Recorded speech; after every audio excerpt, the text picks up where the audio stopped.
Welcome to Fast Talk. Today we're talking with Chief Vance Gray from the Queen Creek Fire Department. Welcome, Chief. Good to be here. Thanks for having me. Chief, tell us a little bit about your background and how long you've been with the Queen Creek Fire Department, and frankly, how long have we had a Queen Creek Fire Department? All right, so I've been in the fire service for, since 1989. I spent most of my career with the town of Gilbert, 21 to 24 of my years. There was a period of time there where we were serviced by Rural Metro Fire Department, then transitioned to a municipal fire department. That's where the 21 and 24 years comes in. And then in 2014, I transitioned over to the town of Queen Creek, so I've been here ever since. I started off here in the town of Queen Creek as a deputy fire chief, and then in 2018 moved up to the fire chief position, replacing Fire Chief Ron Knight. We have had a municipal fire department here in Queen Creek since 2008. We started off with one fire station at that time and have quickly grown to 5 fire stations. That's really impressive, and I got to be here for that inaugural launch as we switched over to our own, and it was great, and the support we get from the other communities, right? So how does that work? So what you're talking about is automatic aid, and automatic aid is something that we always take the opportunity to promote and make sure that our residents or business owners are aware of what automatic aid is to the town of Queen Creek. So as I've already mentioned, we are a 5 fire station department today, which means we have 5 fire apparatus that run around the town to respond to all types of incidents.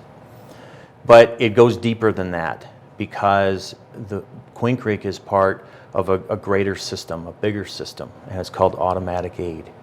And what automatic aid does is it essentially makes Queen Creek a part of and accessible to 21 other municipalities within the Phoenix metro area automatically. So if there's a large incident here in Queen Creek that might tax our resources, we simply just have to make a request through alarm rooms, dispatch centers, for additional resources, and those resources, fire trucks and personnel, are automatically dispatched to Queen Creek just as if they are our own fire units. That's the way people need to look at it, is while we have 5 fire stations and 5 fire trucks, we have many, many more, well over 100 fire stations when you talk about the Phoenix metro area that we have direct automatic access to. Yeah, and so you guys have put a lot of thought into how that works, and part of that was how we were able to start our fire department a little ahead of schedule.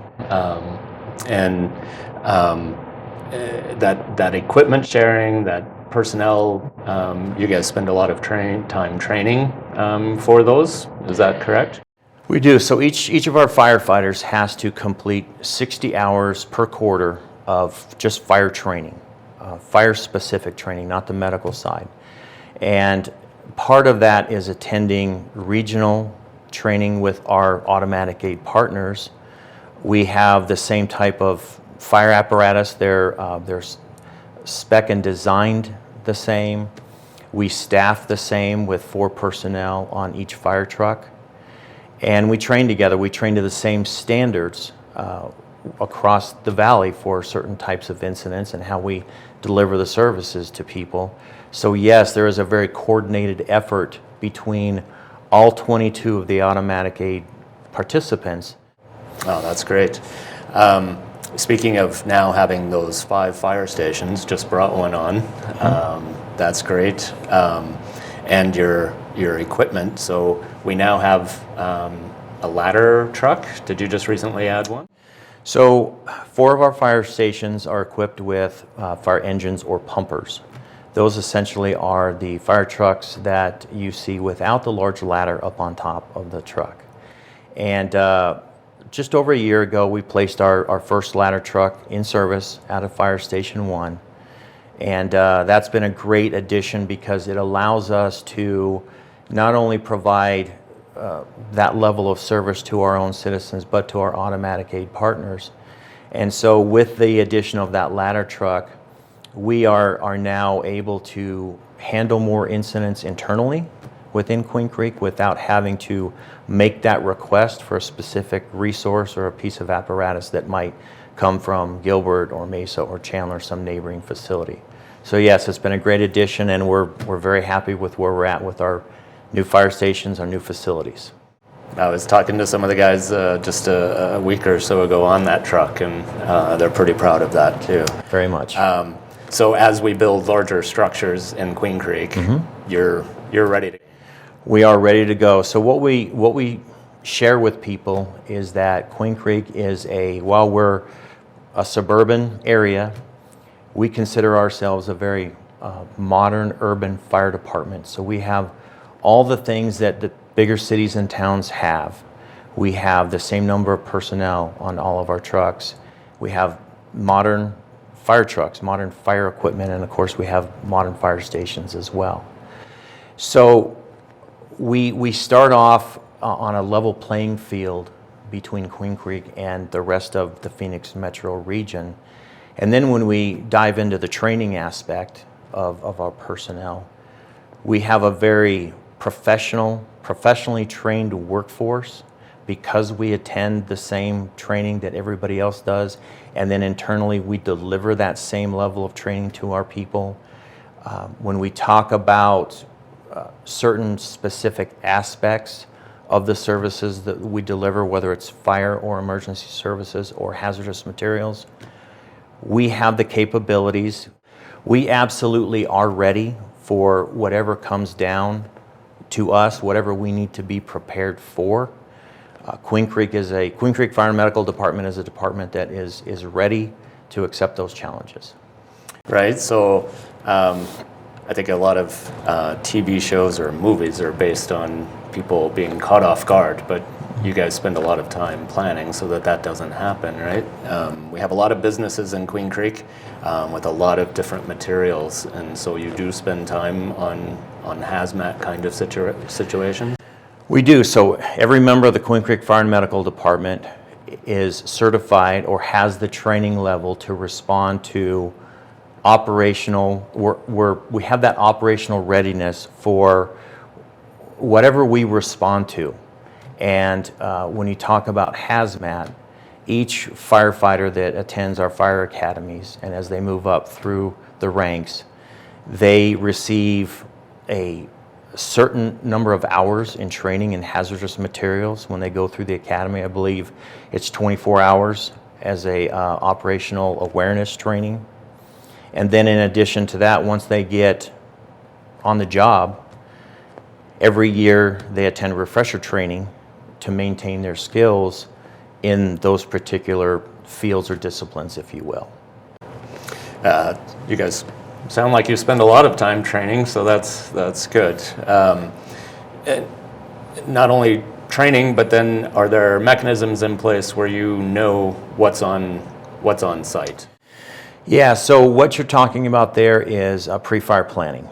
And when specifically a new business comes into the town of Queen Creek, and we go through the processes of learning about the business and making sure that the implements of fire safety systems are incorporated into the building, that's where pre-fire planning begins.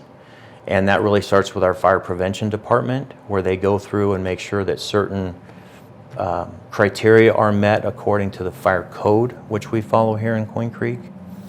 And from there, the pre-fire planning extends into making sure that these buildings have the right fire suppression systems in them, the right safety mechanisms in place depending on how sophisticated the building might be.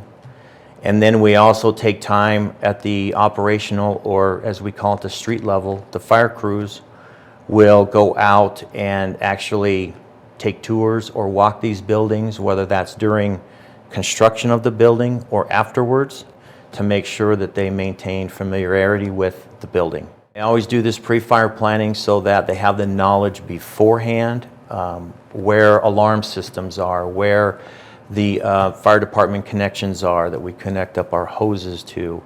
All of those things are very important elements into the building when you talk about fire safety. So you mentioned the fire suppression system, and we have a couple of companies here in Queen Creek that actually do those systems, but those tend to be the sprinklers in the ceiling, pretty much retail and residential kind of stuff. But there's far more than just that, right? There is. Well, there's different types of systems. You can have what you're talking about are wet systems, which is water. Predominantly because water is very prevalent and it is a very effective firefighting agent. So it's used very prevalently in both residential and commercial use. But as buildings become more sophisticated or have certain nuances to them that need to be taken into consideration, you can develop different systems, fire suppression systems, to deal with those that might be dry in nature. So you might have a fire suppression system that instead of putting out water, it puts out a dry chemical. And there's, you can have different types of dry chemicals that come out of that system because of the sensitivity of a particular room or the equipment that's in that room doesn't react well with water. So you have these fire suppression systems, and you have these pumper trucks and your other options. Does that mean that you'll always be looking to put water on the fire when you get there? That's a great point, and what I think is extremely important to pass along and to share with everyone listening and watching is that there are times when a particular incident requires additional time or even an extended period of time to mitigate that incident. And that's being done in a calculated, planned manner so that we can ensure that the incident doesn't get bigger and that we can make sure that the citizens in the immediate area as well as the first responders are operating as safely as they can. And sometimes, it sounds like you're saying sometimes the best course of action is to watch and wait and see how things develop? That's correct. If a fire is burning and the fire is relatively small in nature and there may not be a significant hazard to the community by continuing to let the fire burn, and this is an example, then it can be very beneficial when you talk about letting that fire run its course with minimal intervention by the fire department so that we don't create a bigger issue. And an example with that is if we talked about using water as a very effective extinguishing agent, but at times then if you put a significant amount of water on a fire, then you may have to address the water that you just put on it as a matter of cleanup. And so just by making those conscious decisions as part of your operational plan can make a big difference. And so you match the system to the need, and what you were just saying, for example, you don't want water on even the grease fires, right? So right. You go with the dry chemical there. But even the design of the rooms can be set up to help fight fires. Is that correct? Absolutely. So when you build larger manufacturing, production type buildings, they want to protect their investment and they want to make sure that a fire or an emergency, whatever that emergency might be, doesn't extend beyond that room, if you will. And so there's extensive thought and planning into doing what's called compartmentalization of those buildings, where the walls and the ceilings and even the floor are constructed differently than maybe in other buildings or other rooms, so that they can handle either a different, if a fire were to break out, the walls and the ceilings can take a higher fire load before anything goes beyond that room. So they're just more robust in nature and built, overbuilt or built very strongly so that they can keep those explosions or fires isolated to certain rooms. So these high-tech manufacturers that are starting to come to the area, we're seeing more and more of them in Mesa and even in Coolidge and Casa Grande, and now potentially to our eastern side. They'll be looking at these types of systems, but most importantly, they'll be working with the fire department, even pre-build. We will, and that's part of that plan review process, and our fire prevention division will be working very closely with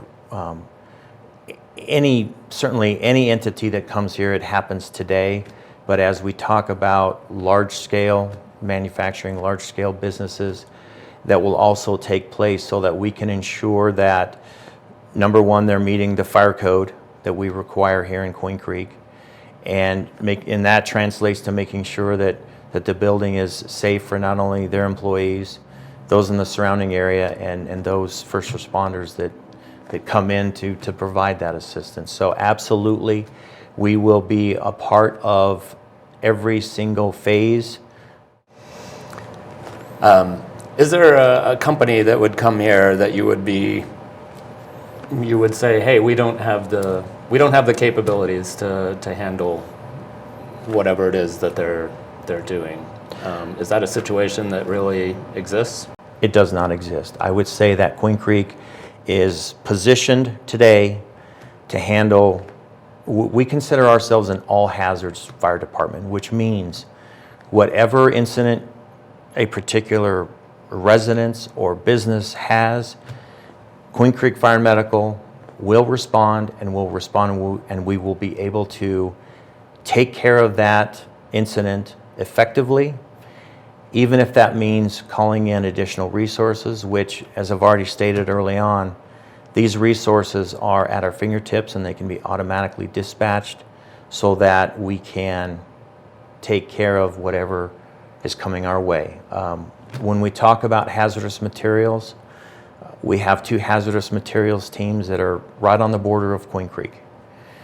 So they're close, they're not far away, and either those units are going to be dispatched with us, depending on the type of incident that is received, or we're going to make that request for those resources to come in. And when I say Queen Creek is ready, that's part of Queen Creek, is the automatic aid system. So all we have to do is receive those resources, and those resources are of the highest capability and the highest trained. So there is not a business I can think of that concerns me. We're ready. We appreciate all of the training and hard work that you put in, and we certainly appreciate it when you show up when we're not having such a great day. So thank you for that. Thanks, Chief.